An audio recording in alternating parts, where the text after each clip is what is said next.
I think actually bringing someone to justice through a court of law is very important. And I think this whole idea of reprisals, if he'd been taken and arrested, I mean, what will the reprisals be from the fact that he's now been killed and that people are describing him as a martyr? I think actually that fuels a fire that's slightly more worrying.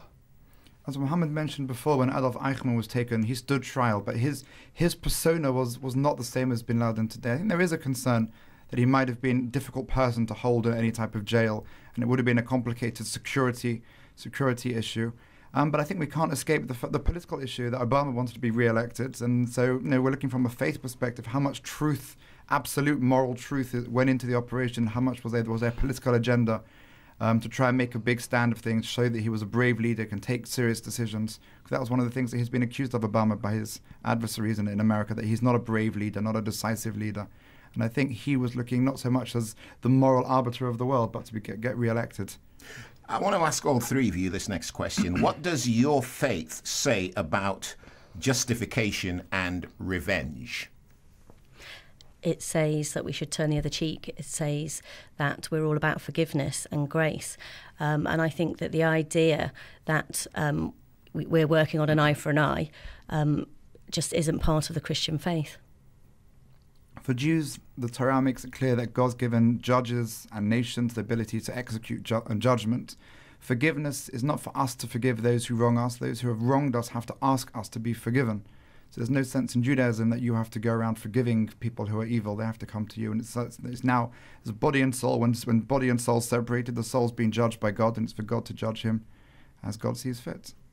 The basic principle in Islam is that if your relative has been murdered, then you are the person who is in a position to forgive the person who's carried out the murder.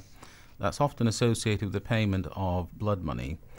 And if it's up to you whether you choose to take it or whether you choose to demand that the person is tried and executed, the killer.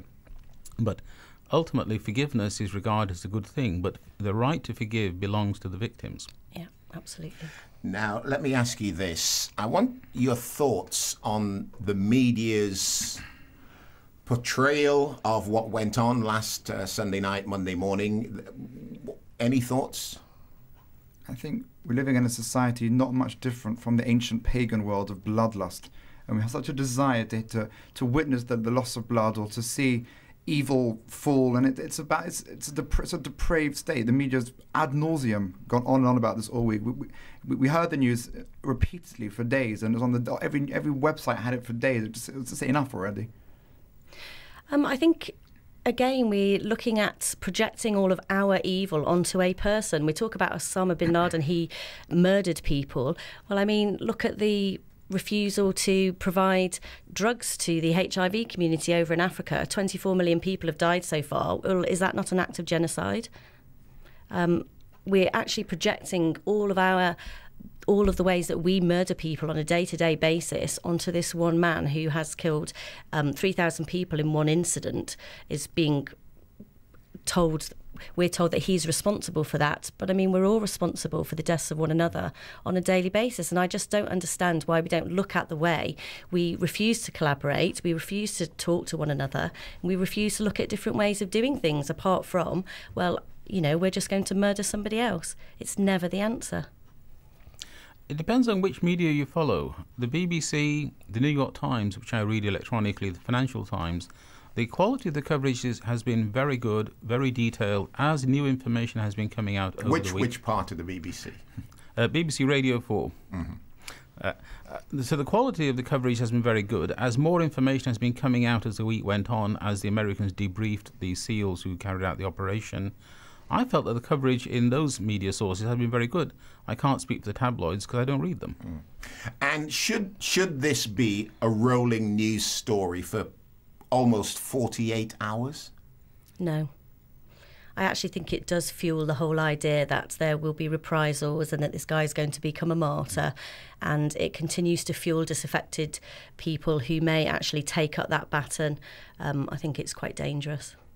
And what do you make of the way the news changed from what the Americans said actually happened on day 1 to what they were saying actually happened on day 3, for instance? The Americans were too quick to want to get their side of the story out. I understand that they were concerned that Al-Qaeda would get its version out more quickly.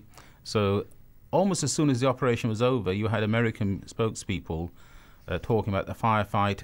Later on, as they debriefed the SEAL commandos, they found that actually only one person had been firing at the Americans right at the beginning.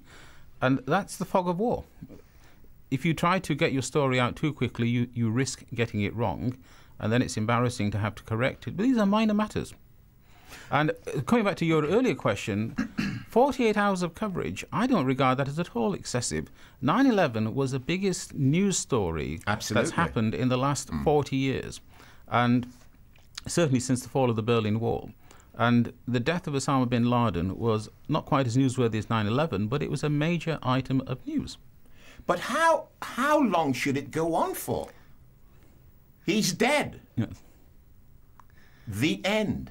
Well, after this weekend, I think it will wind down, unless new information comes out. However, if new information comes out, that is also newsworthy. We've had videos released now from the material that was captured, when he was killed.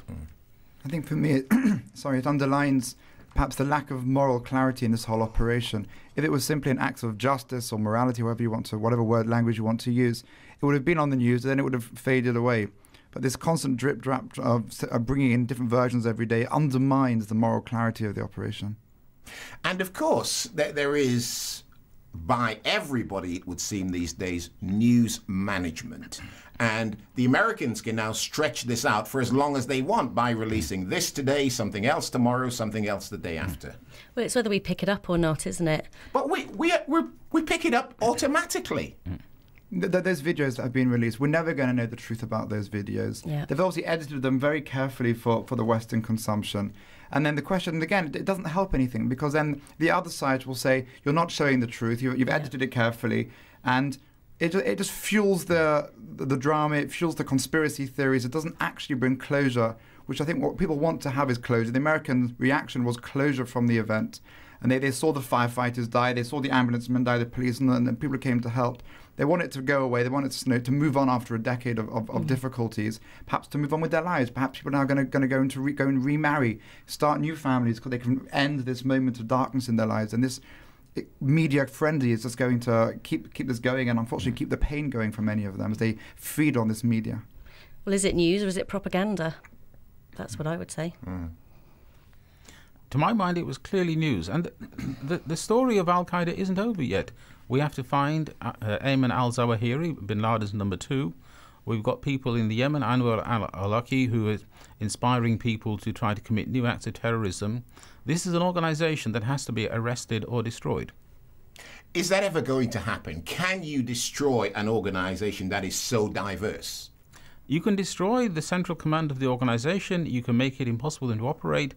The idea behind Al-Qaeda is an idea that you have to combat with ideas. You don't combat ideas with military force, but Al-Qaeda as an organization was committing acts of terrorism, and as an organization, it needs to be arrested or destroyed.